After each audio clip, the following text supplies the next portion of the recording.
Muy buenas noches a todos. En la clase de hoy Buenas noches. vamos a conversar sobre el tema de comunicación. Vamos a hablar sobre el tema de comunicación, que es un concepto fundamental en la sociología de Niklas Luhmann, como lo hemos conversado.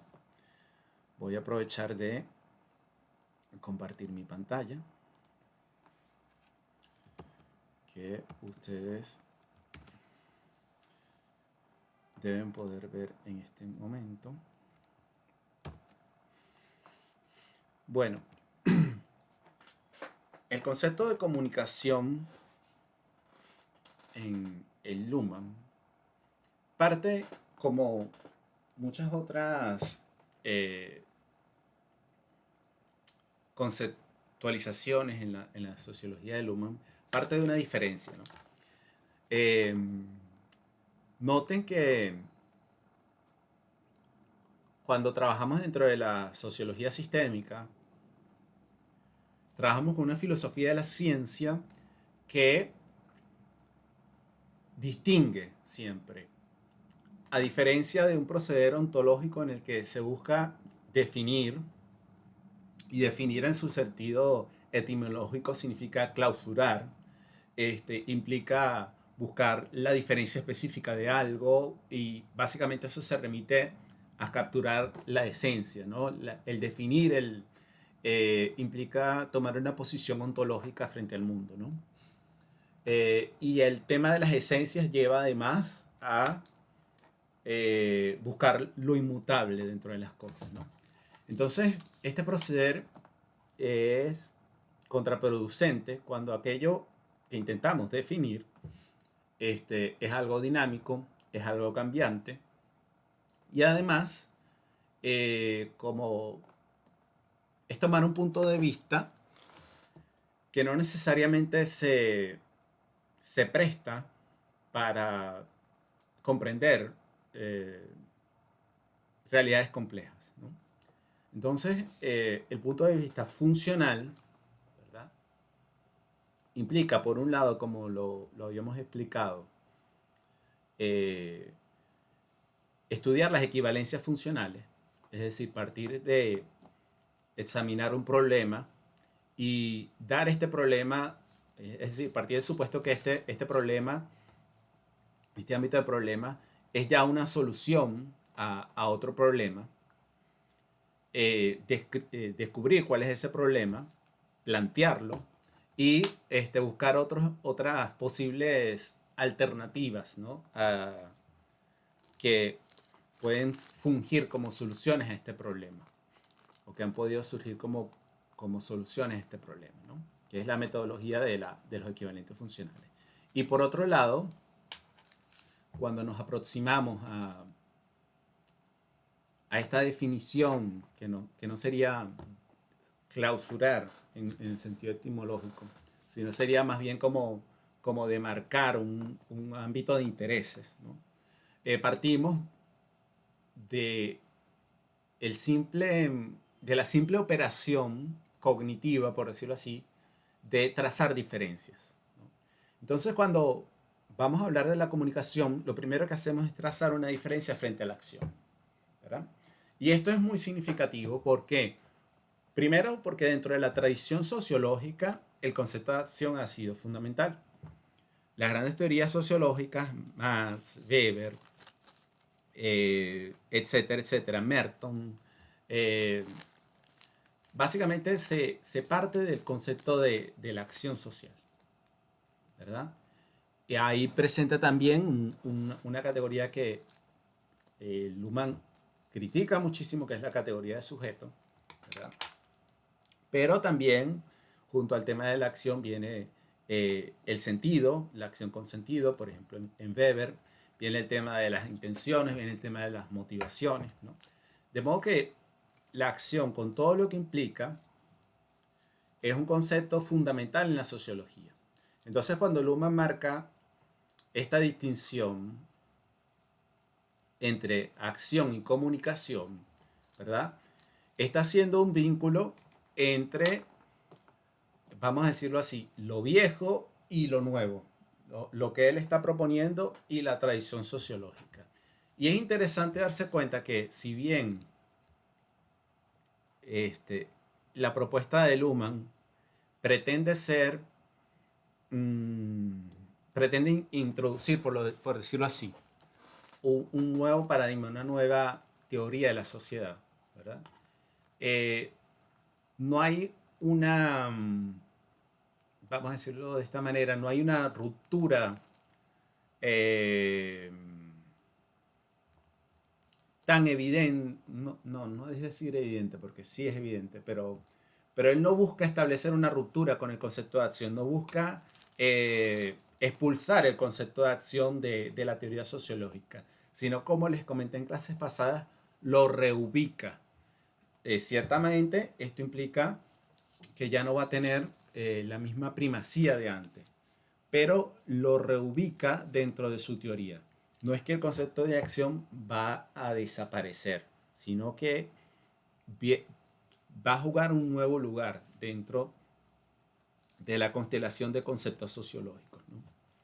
Y esto es interesante verlo porque no es una relación, desde este punto de vista temporal, pues, no es una relación de ruptura con la tradición sociológica, sino en cierta forma de continuidad también, ¿no? Es decir, se presentan cambios, hay evidentemente innovaciones, hay nuevos caminos, nuevas propuestas, pero también hay elementos en los que Luhmann dice, donde sí, como establece elementos de continuidad con la tradición sociológica, por decirlo así, ¿no? Ahora bien, ¿qué es lo que toma del concepto de acción? ¿Bajo qué punto de vista la acción es importante y en qué se distingue de la comunicación? Fíjense, por un lado tenemos el sistema, ¿verdad? Y por otro lado tenemos el entorno, ¿ya? Esta es la distinción fundamental de la teoría de los sistemas de Luhmann, la diferencia sistema-entorno. Ahora bien, Luhmann va a decir que al sistema se le va a atribuir la acción, mientras que la vivencia se le va a atribuir al entorno. Ya esto es un elemento importante de esa redefinición de la que estamos hablando, ¿no? Entonces, ¿qué significa esto? En primer lugar, si se dan cuenta, hay un solapamiento de distinciones, ¿verdad? Sistema se traduce en acción, vivencia se traduce en entorno. Pero también esta diferencia entre acción y vivencia nos remite al concepto de sentido que ya hemos visto, ¿no es cierto? Entonces, el sentido, ¿qué era? Una diferencia, ¿verdad?, de acciones y vivencias actuales con respecto a acciones y vivencias potenciales, ¿no es cierto? El sentido remite básicamente a esa potencialidad, ¿verdad? A ese excedente de referencias, pero siempre con relación a un momento en específico, ¿no? Entonces, se trata siempre de una constelación en la que está presente una actualidad y con referencia a esa actualidad es que se presenta una potencialidad. Y bueno, ya en otras clases habíamos hablado de la relación del concepto de sentido con información, así que no voy a ahondar más en esto. Lo que me interesa subrayar acá es cómo esta diferencia entre acción y vivencia supone el concepto que ya vimos de sentido, ¿no? Ahora, Luhmann nos va a decir que siempre el sistema se va a autodescribir en términos de acción. ¿Me explico? Y la referencia al sistema, al entorno, perdón, la heterorreferencia, es en términos de vivencia, ¿no? Y esto, si se dan cuenta, es bastante lógico, ¿verdad? Un sistema, llámese sistema social, llámese organización, llámese sistema psíquico, ¿verdad?, se atribuye a sí mismo la acción, y le atribuye al sistema la vivencia, que puedes verlo también como la acción de otros sistemas en el entorno. ¿Me explico? Entonces, esto va a significar, ¿verdad?, que cuando hablamos de acción estamos hablando de el sistema que se autoobserva, ¿ya? El sistema que se ubica a sí mismo y se identifica a sí mismo, ¿no? Fíjense que esto nos lleva al concepto de autorreferencia. La autorreferencia produce identidad. ¿Lo ven?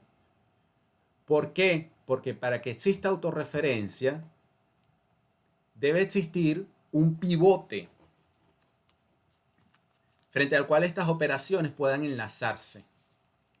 Porque de otra forma no podría reconocerse el sistema como sí mismo. Si en cada estado hay cambio, hay transformación de un estado al otro, ¿cómo puede el sistema concebirse como un sí mismo? Ahora, esto se produce, ¿verdad?, gracias a la facultad que tiene el sistema de autoobservarse, ¿verdad?, de generar descripciones de sí. Y esto significa también que la identidad no es algo fáctico, no es algo dado, sino que siempre es algo construido y que desde este punto de vista también puede variar, ¿no? El sistema puede generar distintas identidades a lo largo de su historia, ¿verdad? Y estas identidades son formas de autoobservación, ¿verdad? Y estas identidades permiten la autorreferencia, que ese sistema pueda percibirse como unidad. Es importante marcar esta diferencia entre autorreferencia y autopoiesis, porque la autopoiesis es siempre relativa al acontecimiento. Cuando hablamos de un sistema desde el punto de vista autopoiético, hablamos de una sucesión de acontecimientos, de cómo el sistema genera acontecimientos comunicativos, siempre son acontecimientos comunicativos, ¿verdad? Pero genera acontecimientos que le son propios, que sirven para que éste constantemente trace una distinción frente a su entorno. Si nos movemos acá a esta primera distinción, ¿verdad? Digámoslo así, que esta figura en cierta forma es engañosa porque nos habla de cosas que están allí y son atemporales. Pero la existencia de un sistema es temporal. El sistema en cada instante existe, ¿verdad?, en el evento que está ocurriendo. Es decir, la unidad del sistema es el evento que está ocurriendo, es la comunicación que en ese momento se está produciendo. Y esa comunicación traza una diferencia, ¿verdad?, frente a su entorno. Y esa diferencia, ¿cómo se da? Bueno, porque las relaciones entre el evento anterior y el evento siguiente solo son posibles, ¿verdad?, una vez que se siguen determinadas estructuras, ¿verdad? No se pueden dar arbitrariamente dentro del entorno. Un sistema implica selectividad, ¿verdad? Selectividad implica a su vez complejidad. ¿Lo ven? Perdón, ¿quién tenía la palabra? ¿O quién estaba pidiendo la palabra? Oscar. Y disculpe la interrupción. No, por favor, Oscar. Cuando tengan una duda, perdón, Oscar, cuando tengan una duda, pregunten. No estás interrumpiendo. Adelante. Fíjense, al ustedes recordar el término autopoiesis, yo recordé parte de los términos que no me son familiares del capítulo de la comunicación que nos mandó a leer para esta clase. Sí. Y ahí se hace referencia al proceso basal. Sí. Entonces, quería saber cómo entrelazar esos conceptos, si usted es tan amable. Autopoiesis, bueno, gracias, Oscar, porque justamente lo que se llama ese proceso basal, esa autorreferencia basal, es a esta autopoiesis pura de la que le estoy hablando, es a esta concatenación de acontecimientos, ¿verdad? Muchas gracias. A eso es a lo que se refiere con autopoiesis basal, porque después Luhmann te va a hablar de la autorreferencia, y esa autorreferencia se produce en un nivel superior cuando el sistema genera una identidad que le sirve como pivote para seguir concatenando comunicaciones. En este sentido, esta identidad también funge como una estructura. ¿Por qué? Porque permite, es decir, todo aquello que permite la concatenación de comunicaciones del sistema le sirve como estructura, ¿verdad? Entonces, Agradecido. las autoobservaciones sirven como estructura. Las autodescripciones, que más adelante vamos a ver la diferencia entre autoobservación y autodescripción, pero en este momento no quiero profundizar en ello, pero las autodescripciones también les sirven como estructura. Las diferencias que traza el sistema, ¿verdad? Sirven como estructura. Por ejemplo, la diferencia del sistema-entorno es una diferencia constitutiva, porque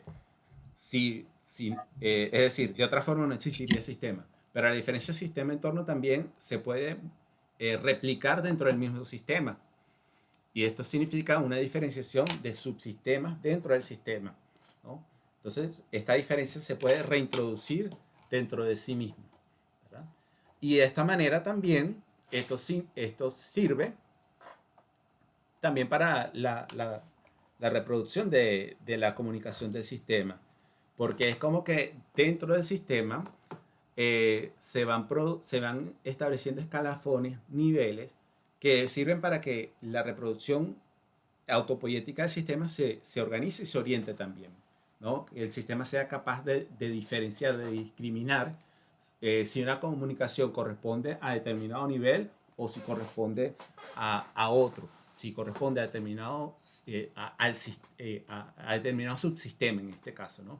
Todas las comunicaciones en conjunto corresponderían al sistema, pero el sistema dentro de sí sería capaz de discriminar por qué cauce encamina determinadas secuencias comunicativas, si la atribuye a determinado subsistema o la atribuye a otro, ¿no? Y como esta también van a surgir otras distinciones que poco a poco vamos a ir viendo, que son importantes, ¿no? Pero a lo que voy acá, si ya quedó clara la diferencia o la relación, mejor dicho, entre la autopoiesis y la autodescripción, y la relación entre en la relación entre autopoiesis y autorreferencia, y la relación entre autorreferencia e identidad y autoobservación, ¿no? Una identidad es una forma de autoobservación, ¿no? Si me expliqué con esto y, y podemos continuar, lo que sigue es que cuando se observan observaciones, ¿verdad?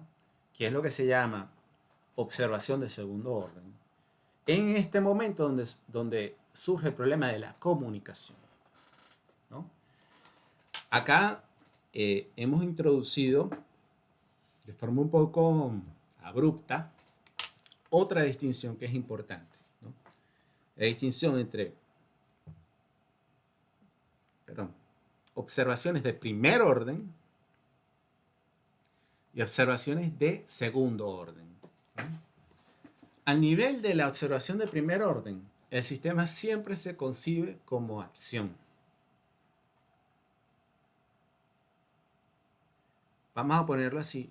Siempre se concibe el sistema como sujeto de una trama, por ponerlo de esta manera, ¿no?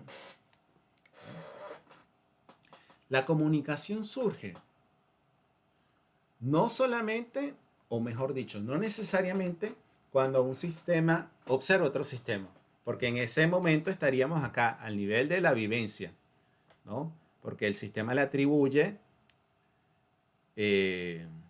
al entorno vivencias, ¿no? Todo lo que viene del entorno es vivencia para el sistema, ¿no? Sino que cuando un sistema es capaz de observar cómo observa otro sistema.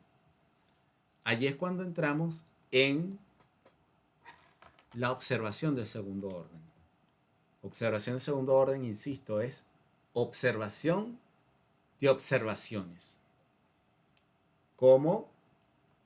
Es distinguir distinciones. ¿Me explico? Un sistema traza una distinción y esa distinción es capaz de distinguir cómo un sistema distingue. Esta es otra forma de decir observación de segundo orden. Suena un poco a trabalengua, pero es exactamente eso lo que está ocurriendo. Porque recuerden que, vamos a decirlo de esta manera, la forma en la que un sistema conoce, la forma en la que un sistema procesa información, como lo hemos discutido en otras clases, es trazando distinciones. La distinción es la que produce novedad, ¿verdad? La distinción es la que produce esa chispa que desencadena esa sucesión de acontecimientos que llamamos la autopoiesis, ¿no? Y como ya vimos también en clases pasadas, el concepto de doble contingencia, ¿verdad?, juega también un papel importante en lo que es todo este proceso comunicativo y en lo que es todo este proceso de el sentido y las dimensiones del sentido, ¿no? Entonces, repasando lo que habíamos discutido en la lámina pasada, ¿no? Siempre vamos a hablar de acción cuando el sistema comunique sobre sí mismo, ¿verdad? Y vamos a hablar de comunicación, o se habla de comunicación cuando un sistema, que puede ser el mismo sistema en cuestión, ¿verdad?, observe cómo otros sistemas o este sistema mismo observa, ¿no? Por lo tanto, la comunicación se ubica al nivel de la observación de segundo orden, mientras que la acción se ubica al nivel de la comunicación de primer orden. ¿Sí? ¿Hasta acá alguna duda? Igual esto, como hemos discutido en ocasiones pasadas, lo vamos a seguir profundizando sobre esto a medida que avancemos en el curso, ¿sí? Pero hasta acá, ¿alguien tiene alguna inquietud? ¿Alguien tiene alguna duda con respecto a esto que hemos presentado? Sí, Noel. Sí, justo estaba intentando llevarlo al plano de la cibernética con respecto al sistema o subsistema de la tecnología dentro del sistema. La inteligencia artificial ha producido cambios y esos cambios dentro de ese subsistema ha implicado también cambios dentro del subsistema del derecho, cambios dentro del subsistema ciencia. ¿Es así? ¿Es correcto? Sí, vamos a decirlo, dentro de esa descripción que estás haciendo, aunque no, aunque no es precisa en los términos en los que estos problemas son descritos dentro de la sociología lumaniana, desde el punto de vista general de la cibernética, es una forma adecuada de acercarse al problema, porque está partiendo principalmente de una diferencia sistema-entorno, y ciertamente estos sistemas que mencionaste pueden verse como subsistemas dentro del sistema social, ¿no? Y claro, pero más allá de eso, porque en principio lo que tú has planteado es como que una diferenciación sistémica dentro del sistema y cómo estos sistemas o estos subsistemas dentro del sistema social influyen unos sobre otros, ¿no? Eso es básicamente lo que has planteado, ¿no? Pero a lo que vamos, es un poquito más sutil porque no es necesariamente el hecho de que los sistemas influyen uno sobre otro, ¿no? Sino se trata de caracterizar esta influencia, cómo es que influyen uno sobre otro. Primero, eh, el problema más obvio es el tema de los acoplamientos estructurales, que lo vamos a ver con un poco más de detalle a continuación. Pero en principio, partimos del hecho de que el entorno como tal y los sistemas en el entorno son experimentados por el sistema de referencia en cuestión como vivencia, ¿verdad? Y que todo lo que pasa por el filtro del sistema tiene que ser procesado por las distinciones del sistema. Entonces el sistema desarrolla particularidades, o mejor dicho, el sistema desarrolla particular sensibilidad frente a determinadas regiones de su entorno y es completamente indiferente frente a otras. Esto es algo que, por ejemplo, los sistemas funcionales, como la política, como el derecho, han llegado a desarrollar, ¿no? Y esta especialización es lo que se le llama un acoplamiento estructural, ¿no?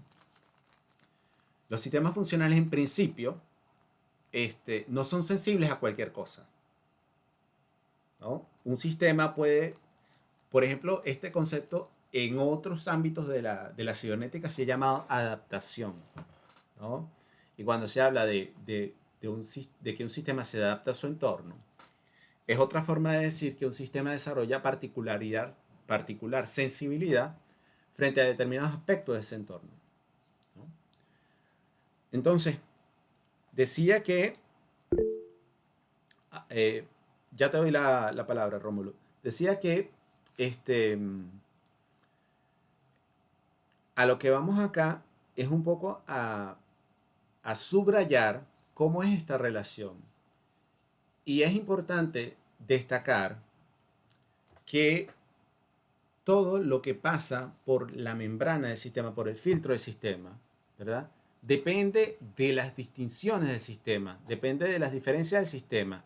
No hay una transferencia de información del entorno frente al sistema, ¿no? El entorno como tal no tiene información para el sistema. Es el sistema el que genera la información a partir de las irritaciones del entorno. Es decir, el sistema percibe a su entorno como irritación, ¿no? No es que tomamos, por ejemplo, en términos gráficos, no es que viene la información y como en el esquema de la comunicación tradicional, entendida comunicación como transmisión, no es que viene la información y entra al sistema, ¿no? Es un mecanismo diferente, ¿no?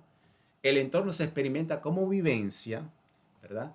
Pero es el sistema el que genera la información a partir de lo que experimenta como irritación del entorno, de lo que experimenta como vivencia del entorno. La información no está en el entorno, es siempre generada por las estructuras del sistema, ¿no? Entonces, el sistema, el entorno en cierta forma es, ¿cómo decirlo? Es inasible para el sistema. Es siempre una complejidad inconmensurable, frente a la cual necesariamente el sistema tiene que tratar de reducir complejidad creando constructos, ¿verdad? Trazando diferencias, que es lo que siempre hace el sistema, o lo que hacen los sistemas. Sí, sí, Rómulo, por favor. Sí, buenas noches, compañeros. La pregunta va orientada más a mi área de investigación.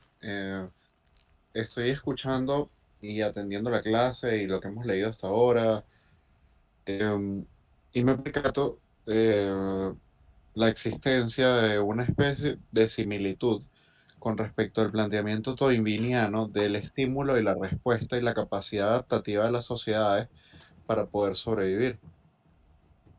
No desconozco si de alguna u otra manera hay algún tipo de influencia entre los autores o si la hubo, pero me parece hasta cierto punto esas similitudes encajan casi a la perfección. Claro, lo que pasa, Rómulo, es que ten en cuenta que el, el contexto intelectual de la cibernética que discutimos en su momento tuvo muchísima influencia en su época, muchísima influencia en las ciencias sociales, ¿no?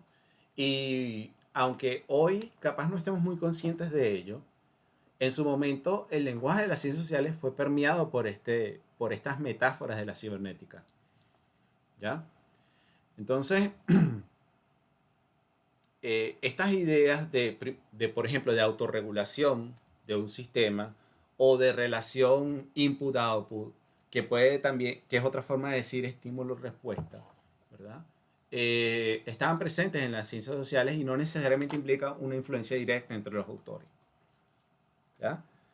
Pero, pero sí se pueden buscar paralelismos conceptuales que pueden resultar estimulantes para tu investigación y para tus intereses, ¿no? Eh, aplicando pues esta metodología tradicional de diferencias y similitudes, ¿no? Lo que sí es que hay que tener en cuenta que hay una forma particular de enfocar lo histórico desde el punto de vista de la sociología lumaniana, ¿no? Y hay que pasar primero por el tamiz de, primero, la temporalidad intrínseca de cada sistema social, de lo que significa un sistema social.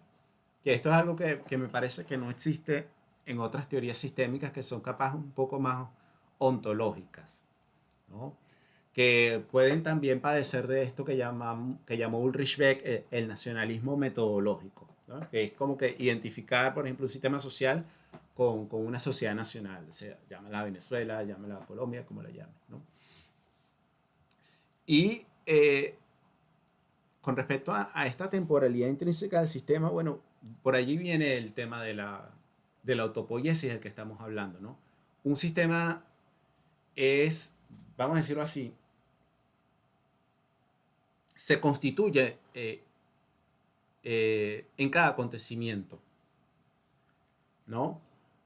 Y su existencia histórica, ¿verdad? Va a depender siempre de las identidades, de las autodescripciones que genera el sistema, de cómo el sistema se observa a sí mismo, ¿verdad? Y de la huella que estas autodescripciones dejen. Es decir, que si un sistema no dispone de, por ejemplo, algún medio de comunicación como la escritura, o también podemos ver a la arquitectura como un medio de comunicación, que deje alguna huella, ¿verdad? Entonces no se puede tener ninguna referencia acerca de la historia de este sistema, ¿no? No existiría historia en este sentido para el sistema, ¿no? Y esto es muy interesante porque viene a sintonizarse con las investigaciones que se han realizado pues, en la teoría de la historia, ¿no? Y como creo que les había comentado, no recuerdo, Luhmann como sociólogo era muy cercano a los estudios históricos, en particular los de la historia conceptual de Reinhard Koselleck, ¿no? No era un sociólogo que enfocado en la sociedad presente, sino que tenía mucho interés también por la evolución de las sociedades, por el pasado, ¿no? Aunque no llegó a ser, vamos a decirlo así, no puedes ver capaz un interés en la teoría de las civilizaciones o en sociedades antiguas, pero sí le interesaba cómo poder concebir las sociedades en términos históricos, ¿no? De hecho, tiene varios escritos sobre el tema.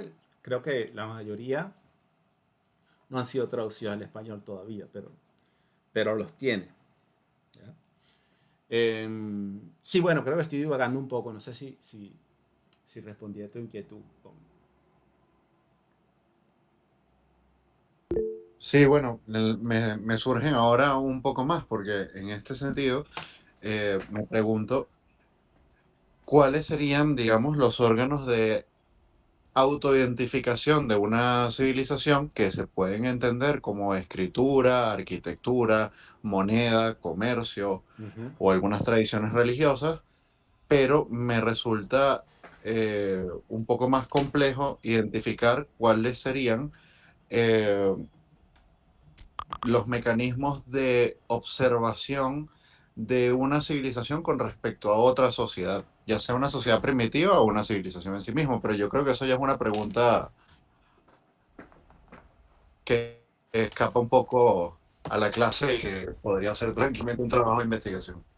No del todo, porque parte de lo que está de tu inquietud, Luhmann lo va a responder dentro del concepto de comunicación, en especial con el concepto de medios de comunicación, pero no sé si nos dé tiempo de cubrir todo eso hoy, pero, pero no del todo, ¿no? Porque ya cuando lleguemos al tema de medios de comunicación, si me recuerdas, vuelvo sobre esto y puedo este, aclararte pues las dudas que tengas con respecto a eso, ¿no?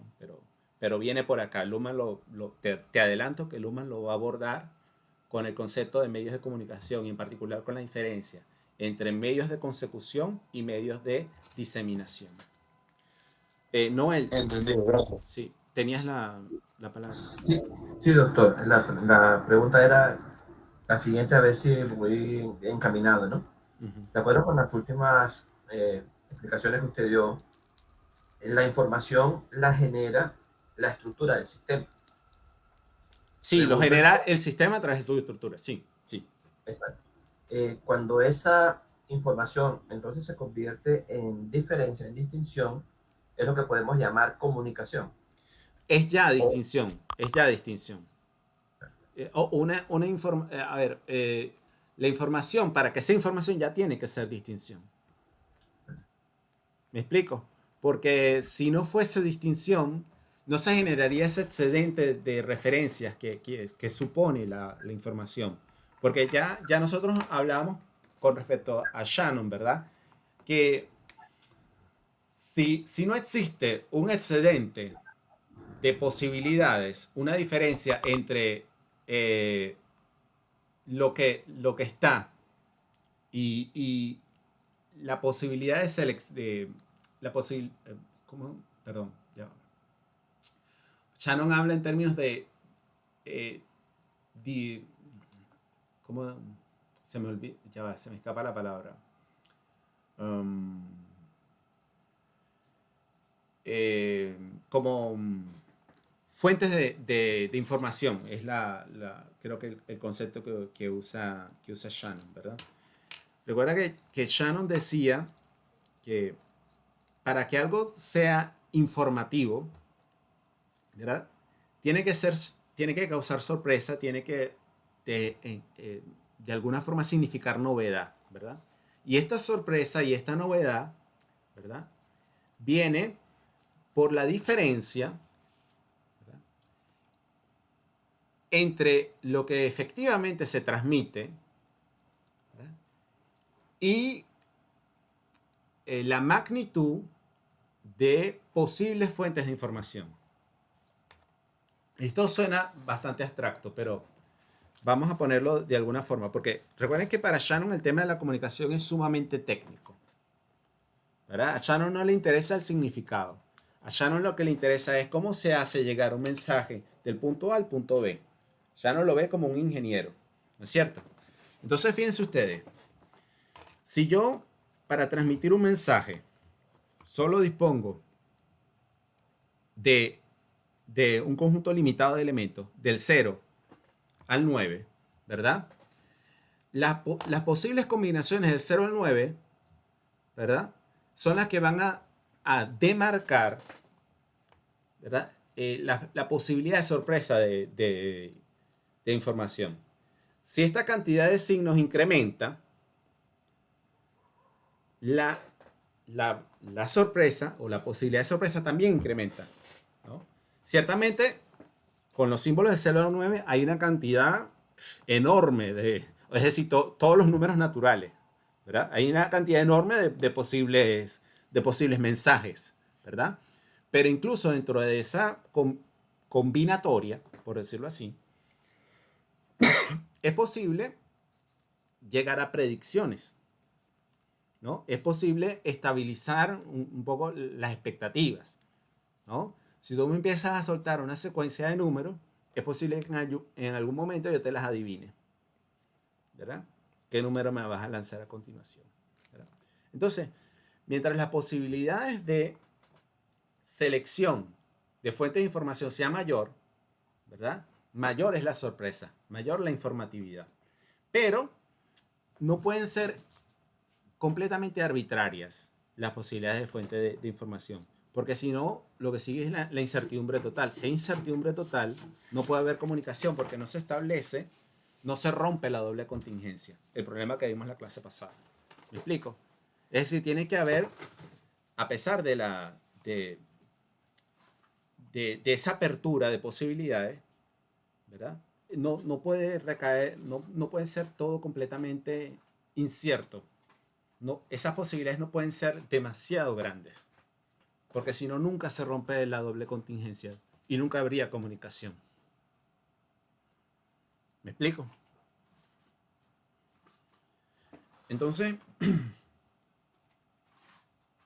el sistema procesa información, ¿verdad? Porque es capaz de distinguir, sí, pero también porque se produce esta diferencia entre selecciones actuales y un horizonte de posibilidades. Porque se produce esta diferencia entre... Recuerden que la doble contingencia parte de una dualidad, y esa dualidad es la que da lugar al sistema social. Sin esa dualidad de contingencia, estaríamos hablando de otro tipo de sistema, ¿verdad? Solo porque existe esa dualidad de contingencia, solo porque existe una doble contingencia, un alter y un ego, es que podemos hablar de sistemas sociales. ¿Ya? No sé si con esto te contesto, Noel, o tienes alguna otra inquietud. Sí, no, está bien. Y además ya afianzo de que doble contingencia me lleva inevitablemente a establecer cuál es el arte y cuál es el ego dentro de la situación de comunicación. Sí, pero sí, y claro, y recuerda que alter y ego son como posiciones de la observación. Alter y ego puede ser un sistema, una organización, ¿verdad?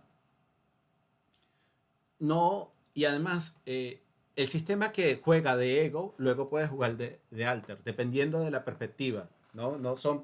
Alter y ego no definen ontologías, definen roles, definen funciones que un sistema puede jugar en determinado momento y luego en otro.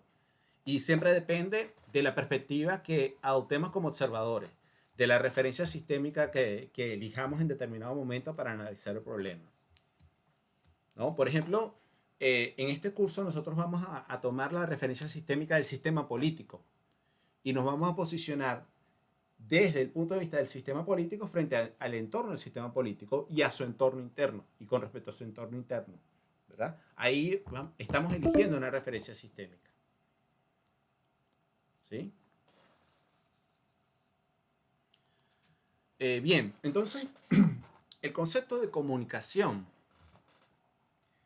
en Niklas Luhmann implica una triple selección. Selección de información, selección de acto de comunicación y selección de comprensión, ¿verdad? Fíjense ustedes con lo que planteaba al principio, el tema de la acción. El segundo elemento, ¿verdad?, de la comunicación es una acción. Él lo describe como una acción, es el acto de comunicar. En alemán utiliza una palabra que capaz no es un poco difícil un poco, no de traducir, sino de contextualizar, porque en alemán él utiliza la palabra Mitteilung, que básicamente es notificar.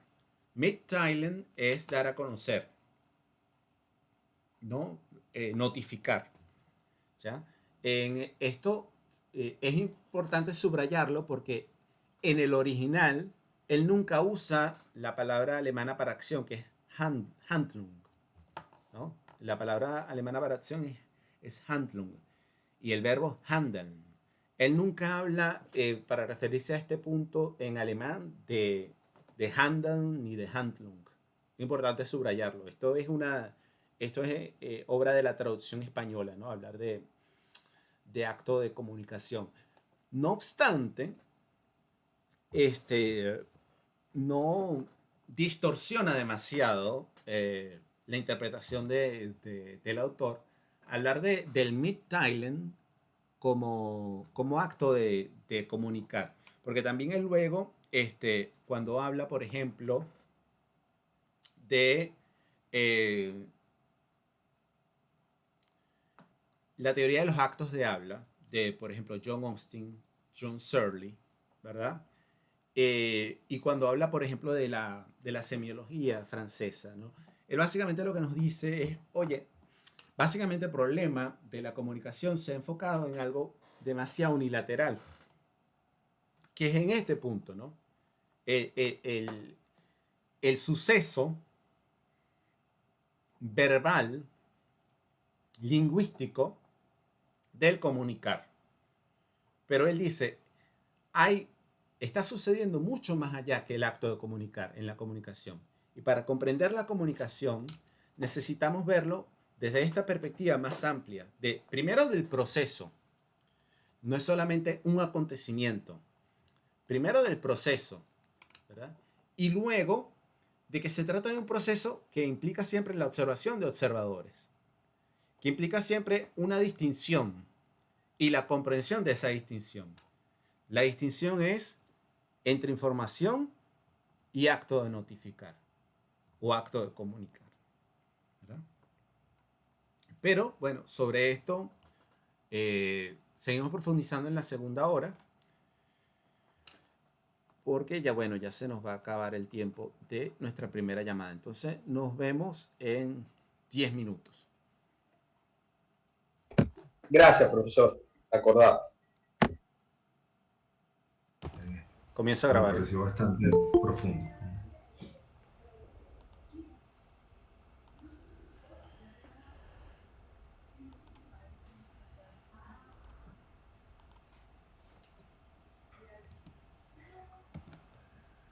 Bueno, continuamos.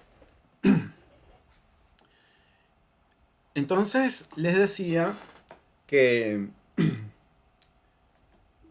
comunicación en Luhmann significa una triple selección entre información, acto de comunicación y comprensión, ¿verdad?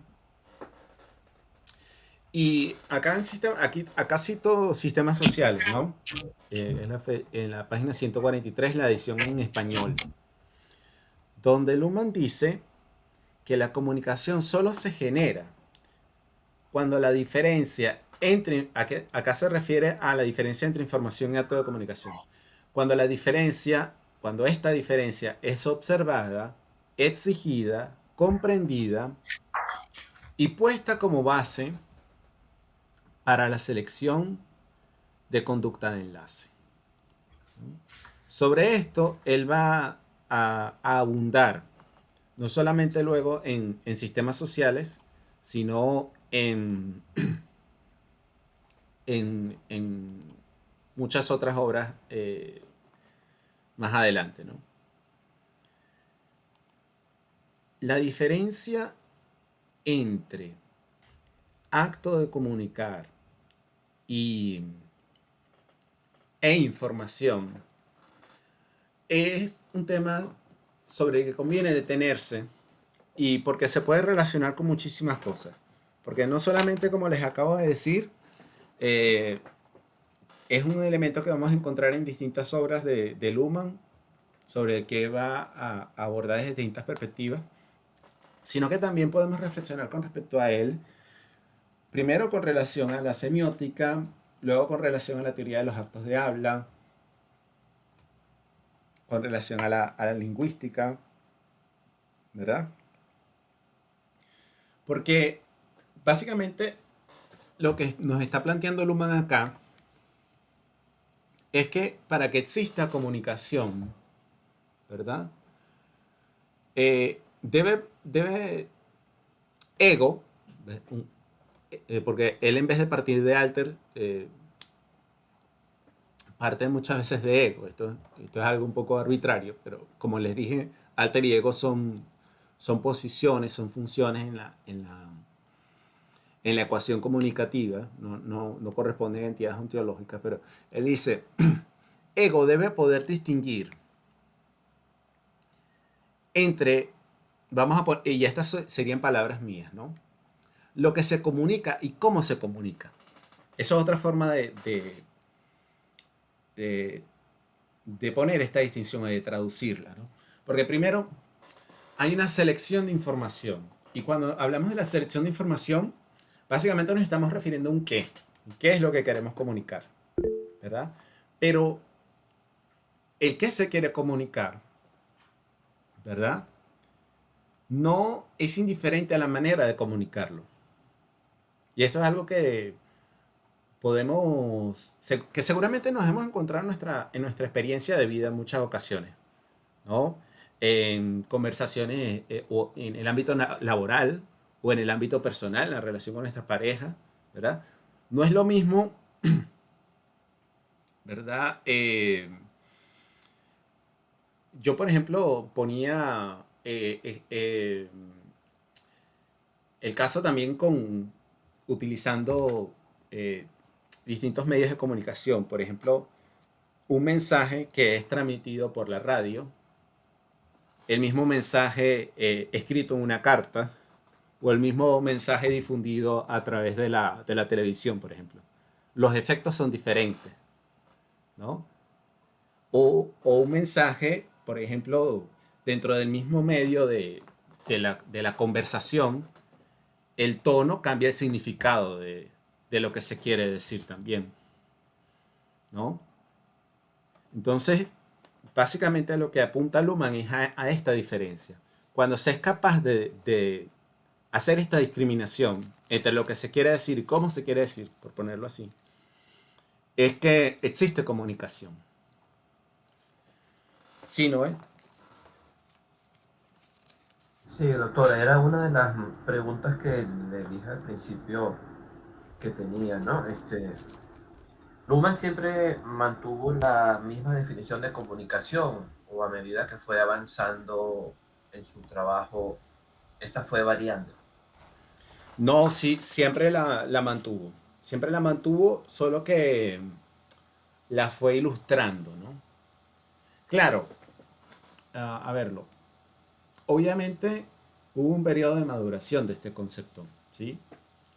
Porque, como les comenté en principio, ustedes recordarán que les había dicho que el Luhmann temprano era un Luhmann que estaba más enfocado es decir, sus cimientos teóricos estaban apuntalados sobre la teoría de la decisión, ¿verdad? Por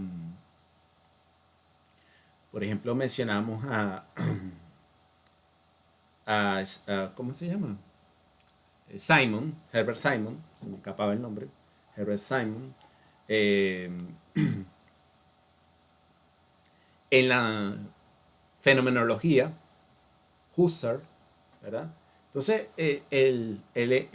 vamos a decirlo así, el punto fuerte de Luhmann en sus momentos iniciales estaba en una teoría de sistemas, sí, que estaba más cercana a la primera cibernética, quizás, en la teoría de la decisión y en la fenomenología, ¿verdad? Pero luego viene lo que algunos autores llaman este giro autopoyético, y Luhmann va enfocándose más hacia las leyes de la forma de Spencer-Brown, ¿verdad? Y va madurando y también la cibernética de segundo orden de Heinz von Förster, ¿no? Y en esta transición, obviamente sus conceptos van madurando, y entre ellos el de comunicación. Quizás en los escritos más tempranos, el énfasis en la comunicación no era tan claro como en su etapa más madura. Ya, si nos damos cuenta, sistemas sociales ya pertenece a a la etapa madura de Luhmann, ¿no? El primero tuvo, digámoslo de esta manera, hay un libro antes de Sistemas Sociales donde él intenta esbozar también su teoría de la sociedad, que lo escribe en Italia, con un colaborador italiano que se me escapa el nombre en este momento, ¿no? Pero él tuvo como que una estancia de investigación en Italia, algo así fue, y fue la primera ocasión que él tuvo para hacer ese esbozo, ¿no? Por lo tanto, Sistemas Sociales, aunque dice esbozo, no fue el primer esbozo, ¿no? Y obviamente en toda obra compleja esto es bastante comprensible, ¿no? Debemos estar súper conscientes de esto, ¿no? Siempre una obra compleja requiere trabajos previos e intentos previos, ¿no? Entonces, sí, seguramente si nos adentramos más en su obra, podríamos de alguna forma trazar esa génesis, ¿no? De cómo llegó a concebir la comunicación. De hecho, creo que hay algunos trabajos sobre esto, aunque muchos otros más bien se enfocan, por ejemplo, en una crítica al concepto de comunicación. Por ejemplo, tenemos un trabajo de Urs Steli, que Sin Zusammenbrüche se llama, está en alemán, no sé si ha sido traducido al español, donde básicamente él intenta, bueno, él intenta redescribir la teoría lumaniana un poco, enfocándose en Derrida y en algunas ideas del posmodernismo. Y uno de los puntos en los que se enfoca él es en el problema de la comunicación, ¿no? Pero no sé si hay un trabajo que explore la génesis del concepto de comunicación en Luhmann, no sé. Lo que sí es cierto es que una vez que Luhmann planteaba un concepto, por lo general era muy consistente luego en su obra con el tratamiento de este concepto. Sí podrías ver, por ejemplo, que enfatizara algo que en otro momento o que en un primer momento había quedado marginado o no había sido muy explicado, pero por lo general, una vez que planteaba el concepto, era muy consistente a lo largo de su obra con la forma de utilizar este concepto en adelante, ¿no? Es decir, es un autor que se contradecía poco, ¿me explico? Por ejemplo, puedes encontrar autores que en determinado momento hacen un planteamiento y luego en otra obra vienen y se contradicen. En el caso de Luhmann no, es muy raro encontrar esto. Yo no lo he encontrado ni he encontrado referencia en la literatura a algunos casos de esto. La verdad que no. Es muy raro. Una vez, de hecho, las personas que colaboraban con Luhmann, por ejemplo, los libros que salieron publicados post-mortem, como La política de la sociedad y La religión de la sociedad, fueron publicados por colaboradores de Luhmann como André Kieserling. Ellos decían que, mira, una vez que Luhmann ya tenía sobre el papel algo, fue porque él había pensado y reflexionado sobre eso. Es decir, una vez que él estaba allí ya era definitivo, ¿no? Y claro, obviamente las obras que él decidió no publicar, pues era porque había tomado esa decisión porque no quería dar a conocer esas ideas porque las consideraba inmaduras por lo que fuera. Por ejemplo, el libro que se publica post-mortem también de sociología política, creo que sale en 2010. Ese está traducido al español y creo que los tienen en los libros que le compartí. Ese era un libro que él utilizaba para dar clase. Y Luhmann no decidió publicarlo porque todavía, en ese instante, él no tenía desarrollada su teoría del poder. ¿Verdad? Entonces, él primero publica Poder, ¿verdad? Y luego era que tenía planificada la publicación de la política de la sociedad, que como les comentaba, él la pospuso porque sabía que tenía una enfermedad grave, sabía que iba a morir, entonces decidió adelantar la sociedad de la sociedad, que era su obra culmine, ¿no? Eh, bueno, no sé si te respondo con eso, Noel, o tienes alguna otra inquietud. Bien, doctor, bien.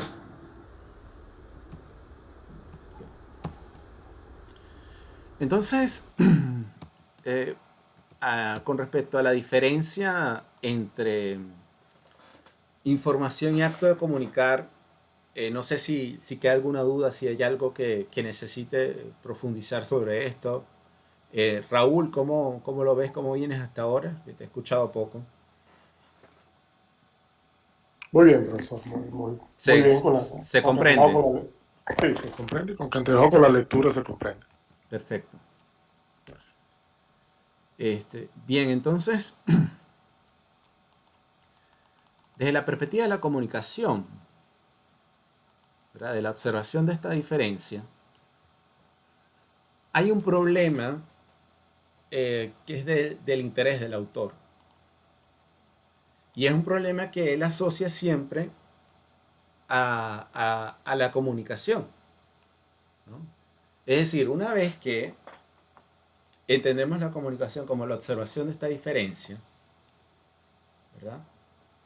La comunicación se establece como proceso porque una vez que yo observo la diferencia entre información y acto de comunicar, yo me veo obligado a comunicar en respuesta, ¿verdad? Hay un feedback, por decirlo así. Un feedback donde ego le hace saber a alter, sea verbalmente, sea mediante conducta, sea mediante gesto, ¿verdad? Que responde a esa comunicación, ¿no? De otra forma, no habría comunicación, ¿verdad? Si tú le hablas a una persona, esa persona no responde, no se hace el aludido, pues no hay comunicación. Se puede interpretar que no te quiere prestar atención, por ejemplo. En algunos casos puede ser evidente, pero en otros puede ser que no te escuchó. Y si no te escuchó, bueno, no hay comunicación. ¿Okay? Entonces, cuando se percibe la diferencia, cuando se observa la diferencia, es más preciso decir observar que percibir en este caso, porque percibir siempre se refiere a sistemas psíquicos, mientras que observar es más general y puede referirse a cualquier tipo de sistema, ¿verdad? Entonces, cuando se observa esta diferencia, es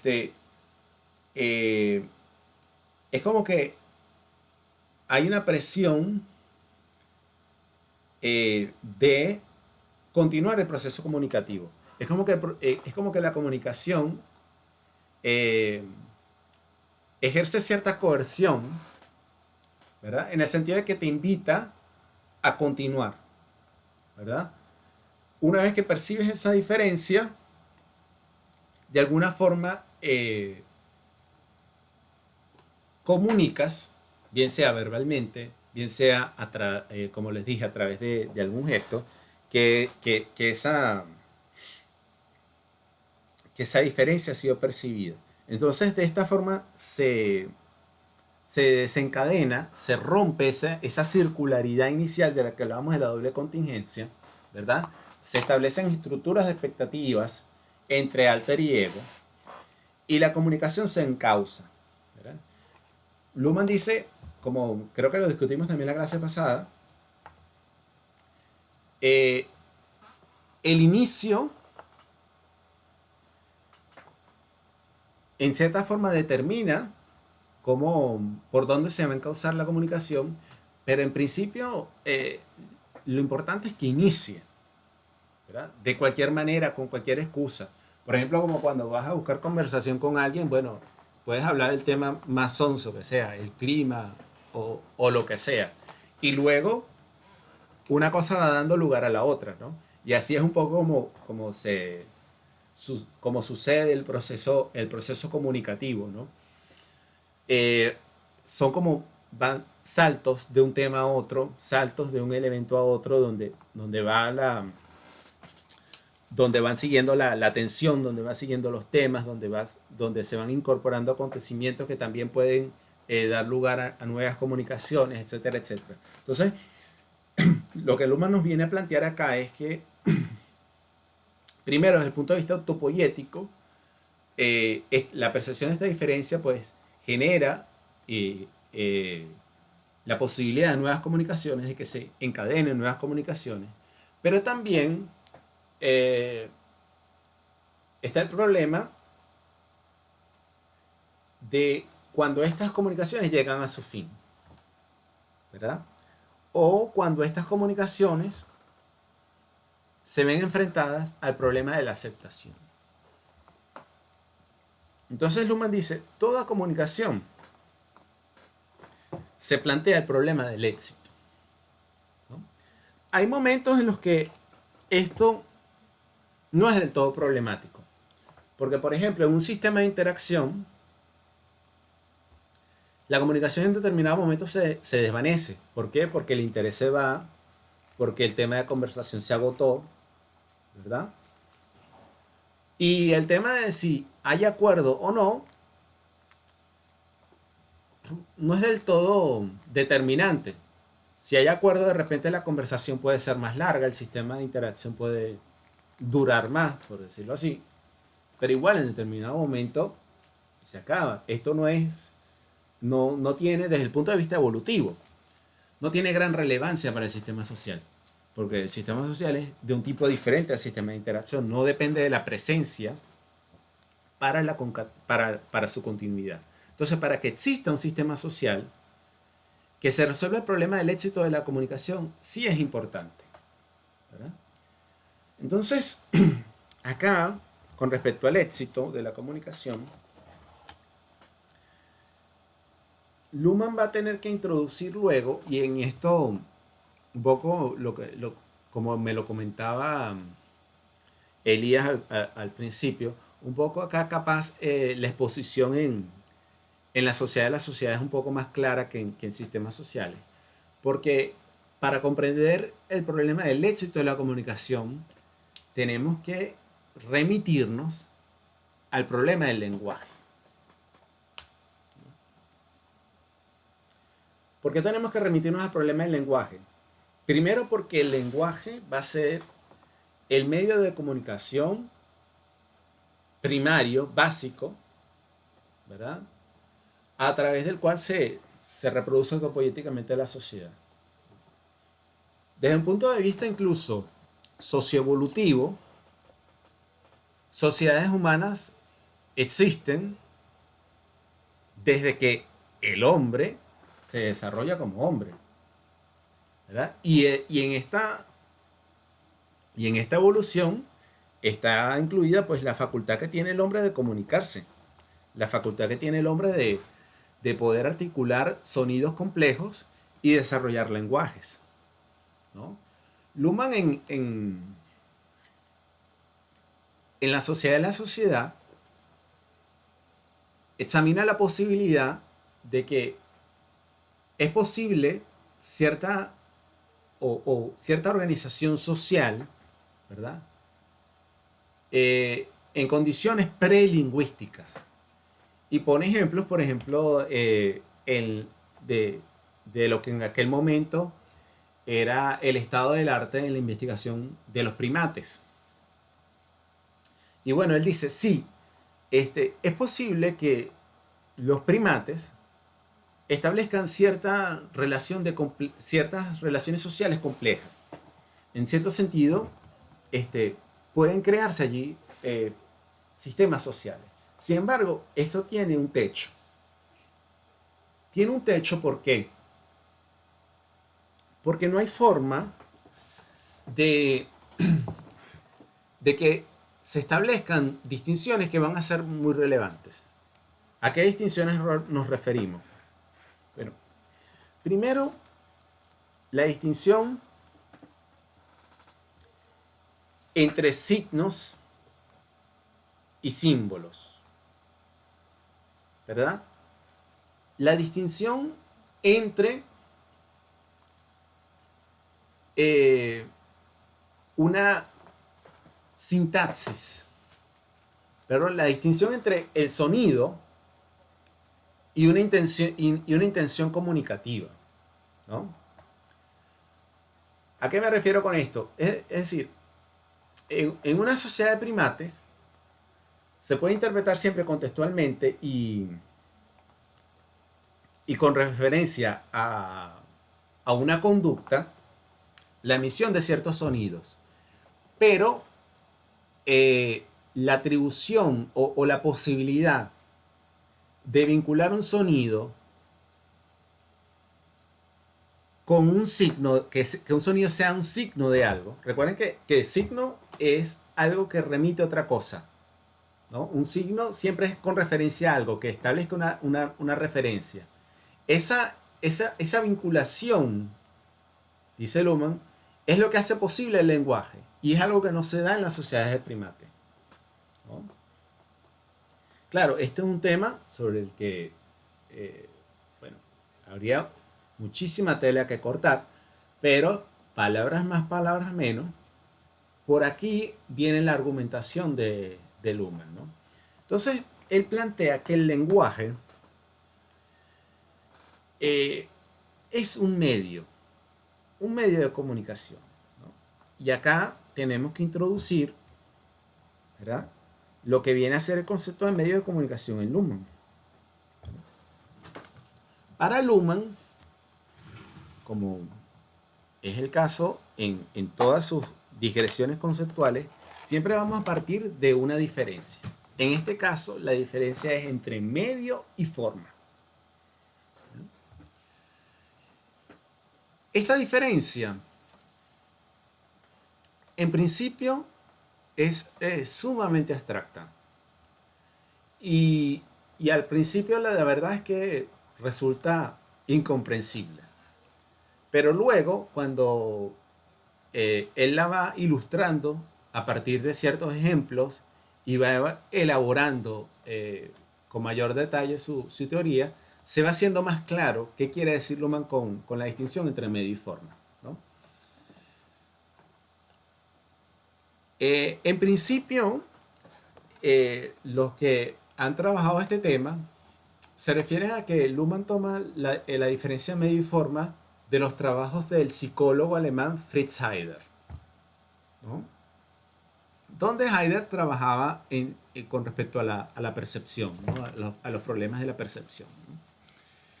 También hay similitudes con respecto a este filósofo francés, se me escapa el nombre en este momento, que también trabajó sobre estos temas de la percepción, ¿no? Pero tiene que ver un poco con la filosofía de la Gestalt, ¿no? Y básicamente la idea es, enfocado en el problema de la percepción en concreto, ¿verdad?, cómo un elemento viene a ser percibido en tanto y en cuanto está en contraste con otro.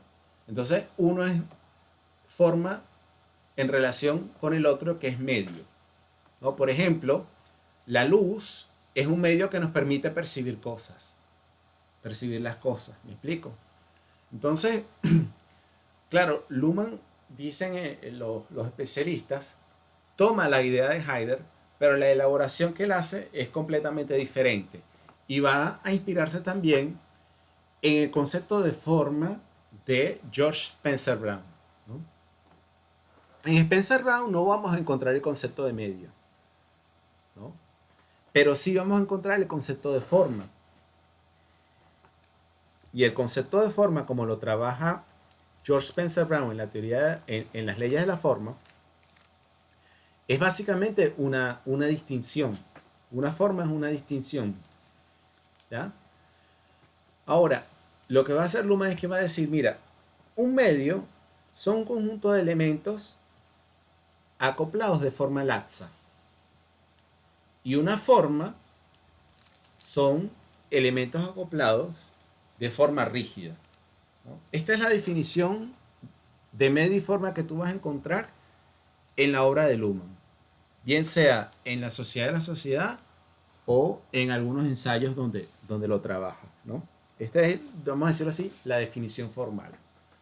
Como les dije, la definición formal dice poco, dice poco. Puede variar porque de repente no te habla de medios, sino de sustrato medial. Es otro símil que él utiliza.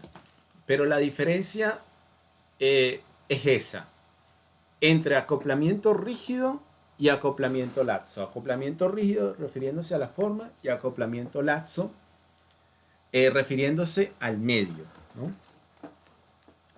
Conviene asociar la diferencia entre medio y forma al concepto de sentido, porque siempre está presente. De hecho, si nos remitimos a la Sociedad de la Sociedad, vamos a ver que él dice, y está en el capítulo 1, el tercer acápite del capítulo 1, donde habla de sentido, él va a decir que el sentido es un medio universal, ¿no? Lo dice por ahí. Él dice, el sentido es un medio universal. Ya él usa la distinción medio-forma para aplicarlo al sentido. Y esto es importante porque esto es algo que él no había hecho en otras obras previas. Él empieza, como lo vemos acá en sistemas sociales, hablando del sentido como relación entre actualidad y potencialidad de acciones y vivencias.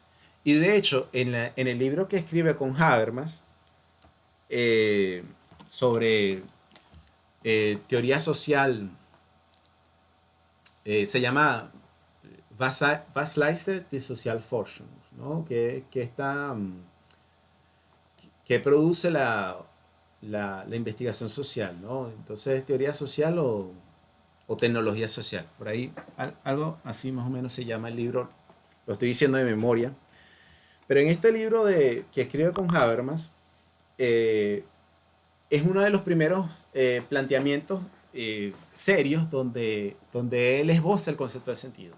Y acá se puede ver que él plantea el concepto de sentido de forma muy, muy relacionada con la filosofía husserliana, ¿no? Es el concepto, sí, más fenomenológico de Luhmann. El concepto de sentido es muy fenomenológico, ¿ya? Pero en la Sociedad de la Sociedad, él lo vincula más a esta distinción medio-forma y por ende más a las ideas de von Förster. Y esto marca también esa transición en su pensamiento, de lo fenomenológico a lo lógico formal, por decirlo así, ¿no? Entonces ya él acá habla de sentido como un medio universal, ¿no? ¿Y por qué habla del sentido como un medio universal? Porque lo que va a hacer el lenguaje, lo que van a hacer los medios de comunicación, todos ellos están en el contexto del sentido, ¿no? No existen fuera del contexto del sentido, ¿verdad? Entonces, por ejemplo, en el caso del lenguaje, él va a poner el siguiente ejemplo. Él dice, cuando hablamos del lenguaje como medio, ¿verdad? Nos referimos a la potencialidad de cosas que, por ejemplo, pueden ser articuladas lingüísticamente. Y esta articulación lingüística depende de esa relación entre un fonema como signo de algo, ¿verdad? Y esto no necesariamente tenemos que pensarlo en los términos en que se dio la evolución de este proceso sociocultural en Occidente, ¿no? Con el alfabeto, porque por ejemplo sabemos que en Occidente la cultura occidental se basa en el alfabeto, ¿no es cierto? La particularidad del alfabeto es que se vincula el fonema con un signo en particular, con una letra, ¿no? En vez de vinculación de un fonema, como por ejemplo con una sílaba, como ocurría con otras culturas, o de un fonema en vez de con un elemento gráfico, abstracto, como podría ser una letra, o con un ideograma, o con con un símbolo de otra naturaleza, como un jeroglífico, ¿ya? Lo importante acá, independientemente de las particularidades históricas en cada caso, es la vinculación del fonema como signo de algo, como un referente. ¿Me explico? Entonces esto es lo que permite lo que él va a llamar la generalización del sentido. Entonces, en función del sistema, sea que tengas distintas tecnologías de generalización del sentido, como alfabetos, como silabarios, como ideogramas, lo que sea, ¿verdad? Ese conjunto de posibilidades conforman el medio, ¿verdad?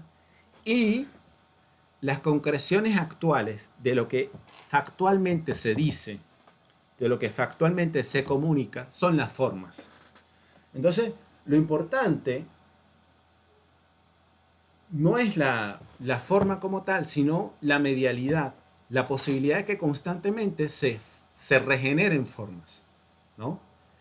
Es esta, él lo llama circulación del medio, ¿no? Es esta posibilidad de que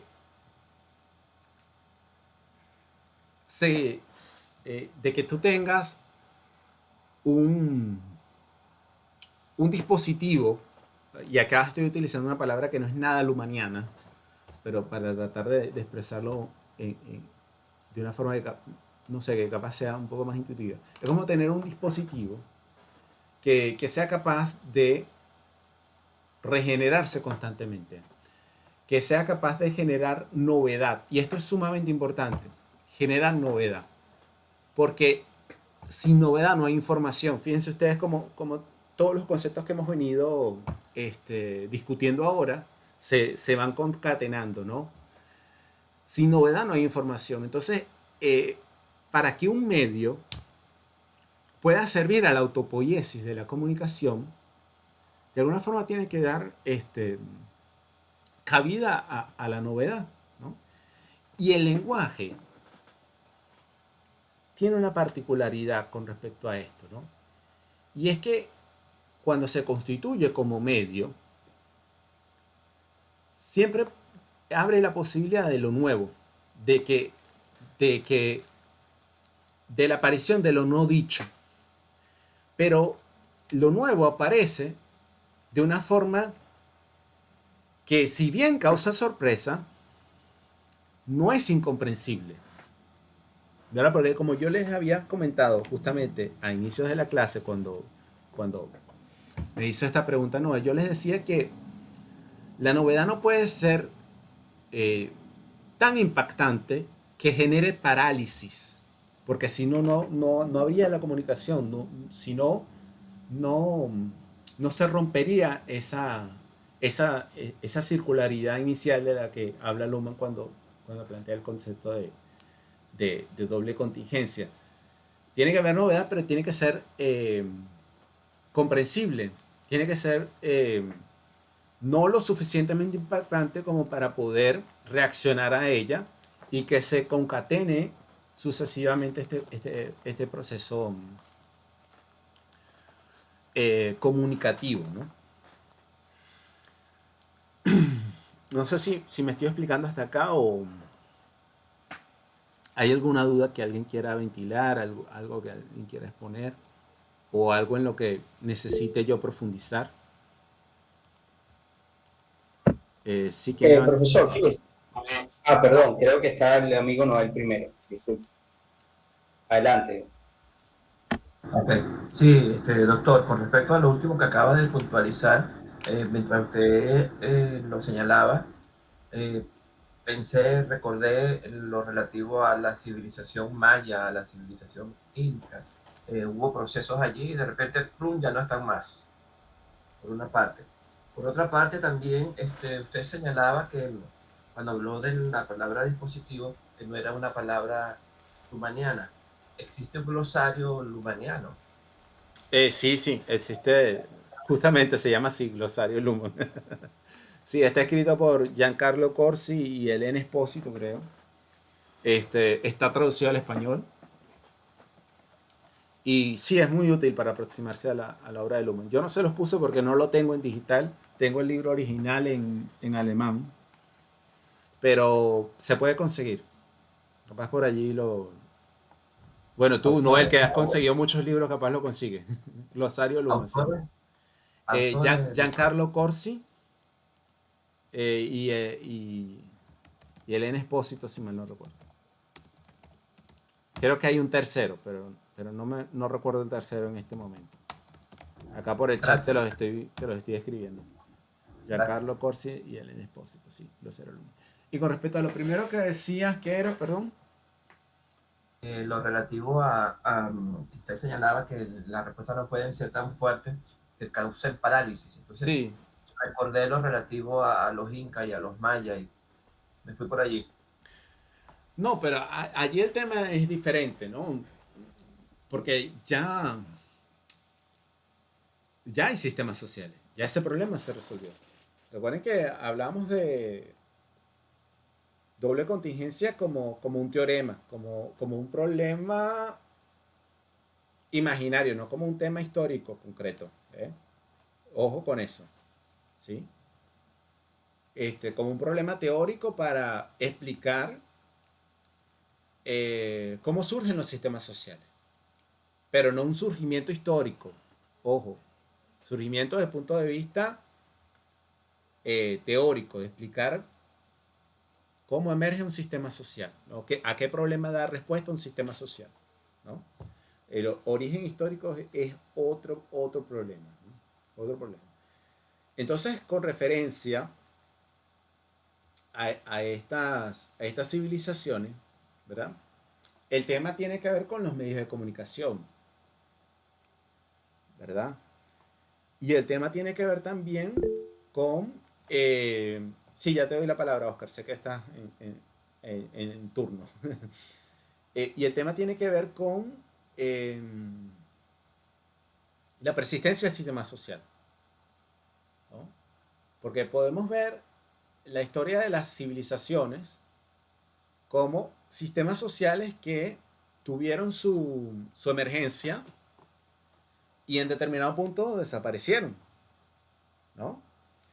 Y la sociedad moderna es uno de los pocos o el único sistema social que se ha convertido en verdad en sistema social mundo, sistema social global, porque si bien hubo civilizaciones que abarcaron una extensión grandísima de la Tierra, eh, ¿verdad? El Imperio Romano fue bastante grande, pero el de Alejandro Magno creo que fue el más grande. Si no, Rómulo me corrige, ¿verdad, Rómulo?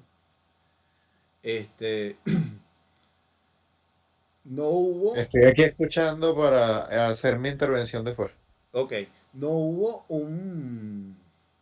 hasta la modernidad, un sistema social mundo, ¿ya? Entonces, se puede ver, insisto, la historia de las civilizaciones como esto, ¿no? Como un ensayo de evolución sociocultural, ¿no? Un ensayo donde han existido distintos sistemas sociales que tuvieron su momento de emergencia, su momento de florecimiento y su decadencia, ¿verdad? Claro, por ejemplo, la evidencia arqueológica nos demuestra que lo que tiene que ver con la decadencia han sido más bien factores externos, ¿no? Por ejemplo, en el caso de los mayas, lo que explora Jared Diamond en su libro tiene que ver con el agotamiento del entorno ecológico, ¿no? Con respecto a la sociedad Gemer, bueno, los estudios también demuestran que por ahí vienen los temas, ¿no? Un colapso ecológico que llevó a una disminución significativa y repentina de la complejidad social. Porque no es que, a ver, no es un poco como la imaginación popular lo pone, que de un momento a otro los mayas desaparecieron. No es eso lo que significa el colapso de una civilización, ¿no? El colapso de una civilización significa no es que la gente se la tragó el espacio, sino que las organizaciones sociales complejas ¿verdad? De un momento a otro, se derrumban. Y lo que era por ejemplo, una sociedad estratificada, vuelven a convertirse en sociedades por segmento, eh, organizadas por el parentesco principalmente, ¿no? Porque las sociedades complejas de la antigüedad fueron fundamentalmente sociedades estratificadas, complejamente su máximo nivel de complejidad venía dado por la posibilidad de estratificación, ¿sí? Pero sobre esto, bueno, podemos seguir más adelante también porque este es otro tema en lo que hay mucha tela por cortar. Oscar, por favor. Gracias, profesor. Y gracias al compañero Noel porque ya nos mandó el glosario de términos. Fíjese, antes de la intervención del compañero Noel, usted hizo algo que me pareció enlazarse con el texto que nos pidió leer, el último, el capítulo de la comunicación. Y hay un extracto que, al traducirlo al castellano, dice algo más o menos como lo siguiente. En un nivel general de la teoría de sistemas, nos habla, o versa, puse yo, speak, dice el libro, acerca de mutualidad o constitución dialógica. Más o menos por ahí va el asunto.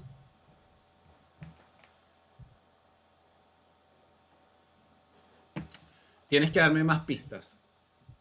O sea, ¿a qué te estás refiriendo en concreto? ¿Al problema sí. Lo que quiero saber es cómo enlazamos los conceptos que venimos señalando con esto de mutualidad o constitución dialógica.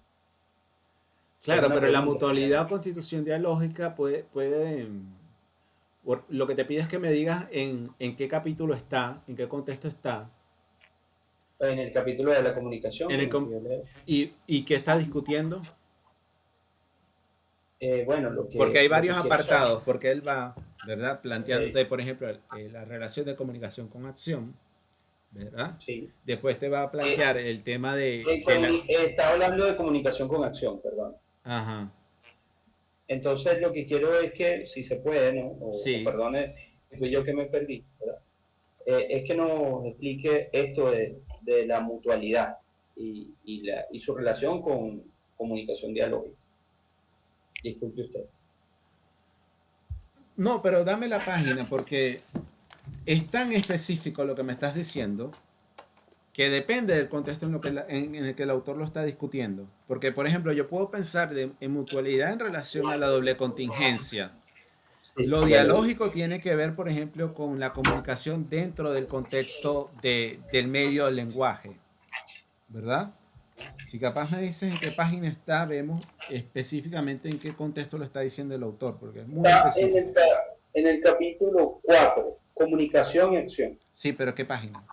138. Okay.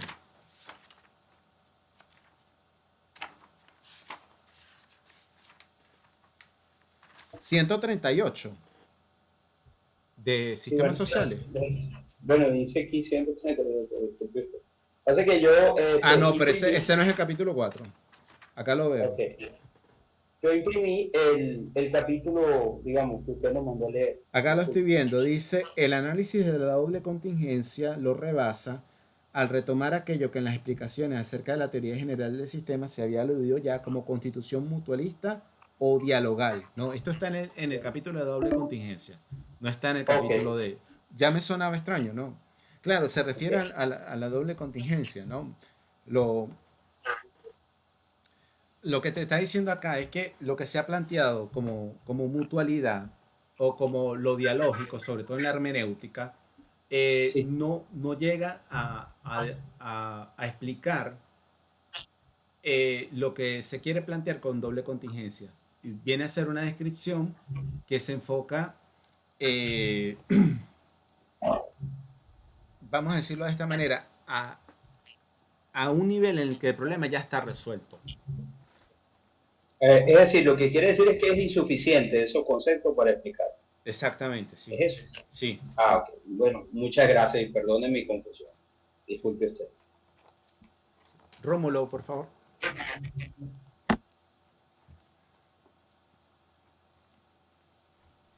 Bueno, justo me había desconectado por el internet y cuando volví estaban hablando del tema de la civilización y eh, efectivamente, bueno, el de Alejandro Magno creo que a nivel de kilómetros sí fue más grande que el Imperio Romano. Para salvar eso, sin embargo, es grande en cuanto a extensión. En cuanto a imperio y noción de imperio, bueno, el Imperio Romano creo que difícilmente tendrá comparación con algún otro. En función de esto,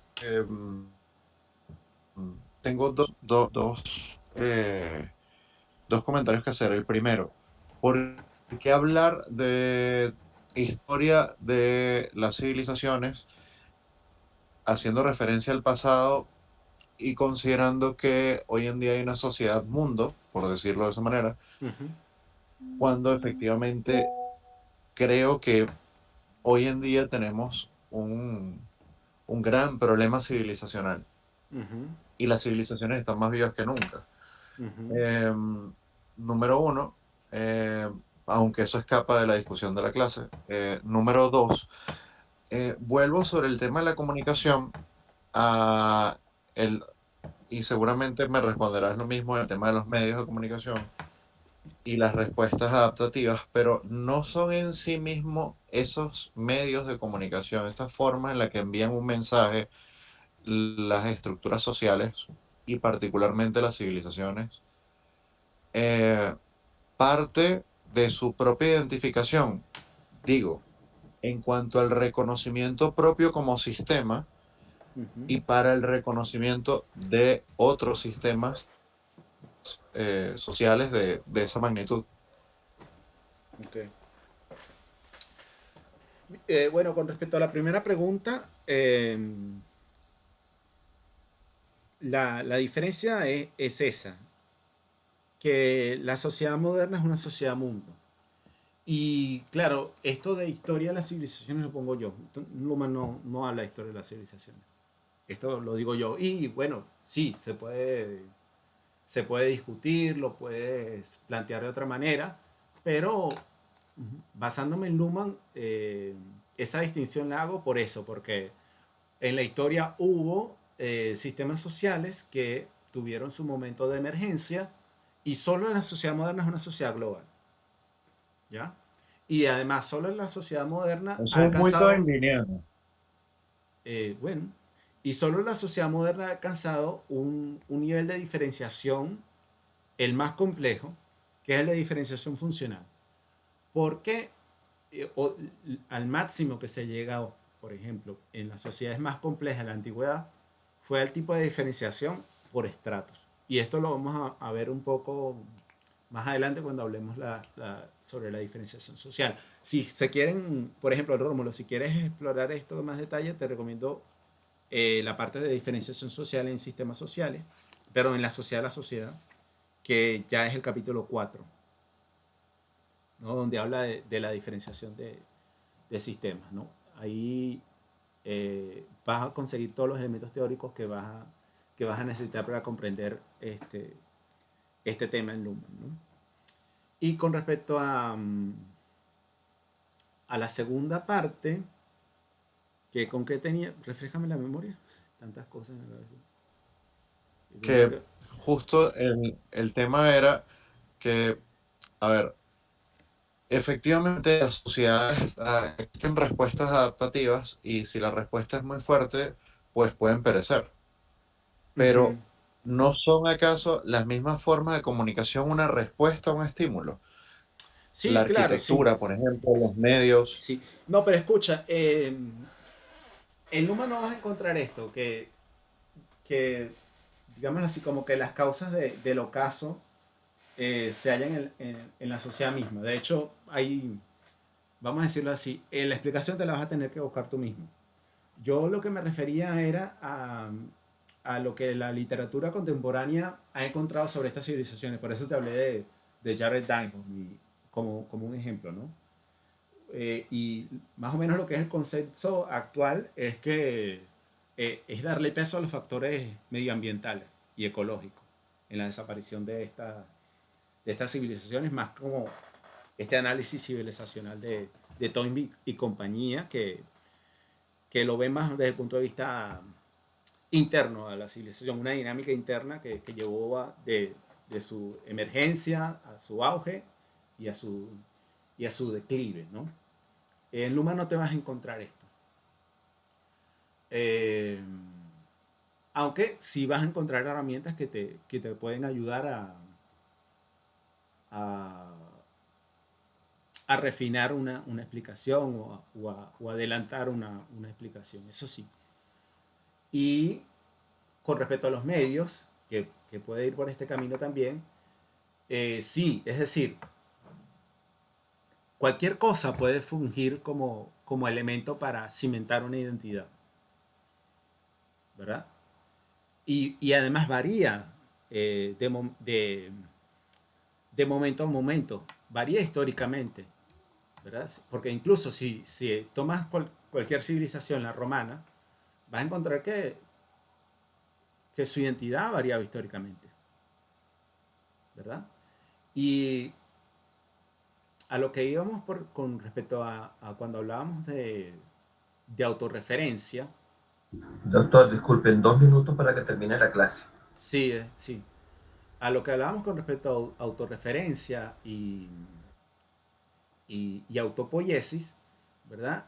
Lo interesante que señala o lo que apunta es al hecho de que estas identidades tienen que ser construidas. Entonces, lo que tendríamos que ver desde el punto de vista de la sociología del humano es, primero, la necesidad de que se construyan, ¿verdad? Para orientar la comunicación. Y luego, ¿cómo se construyen? Un poco de construir esas identidades. Entonces, sí, un medio puede servir como pivote para la construcción de esa identidad, pero además, otra cosa más importante, los medios de comunicación son puntas de lanza de la evolución sociocultural, ¿no? Porque son elementos de innovación y de catálisis de la complejidad social, ¿no? La evolución de los medios de comunicación ha llevado a la diferenciación funcional de la sociedad moderna. Entonces, claro, todavía no hemos llegado al punto de discutir los medios de comunicación, pero cuando lleguemos a ese punto, pero para la próxima clase, vamos a hacer énfasis en esto también, ¿no? En cómo, insisto, los medios de comunicación son puntas de lanza de la evolución sociocultural, porque son factores catalíticos del incremento de la complejidad social. ¿Sí? No sé si con eso una respuesta es satisfactoria, pero en dado caso es una promesa de nuevas discusiones para la clase que viene. Excelente. Bueno, si alguien no tiene alguna puntualización que hacer, que sea breve, dejaríamos la sesión de hoy hasta acá. Muchas gracias, profesor. Bueno, gracias a ustedes. Nos vemos la semana que viene. Buenas noches. Gracias. Buenas noches, gracias.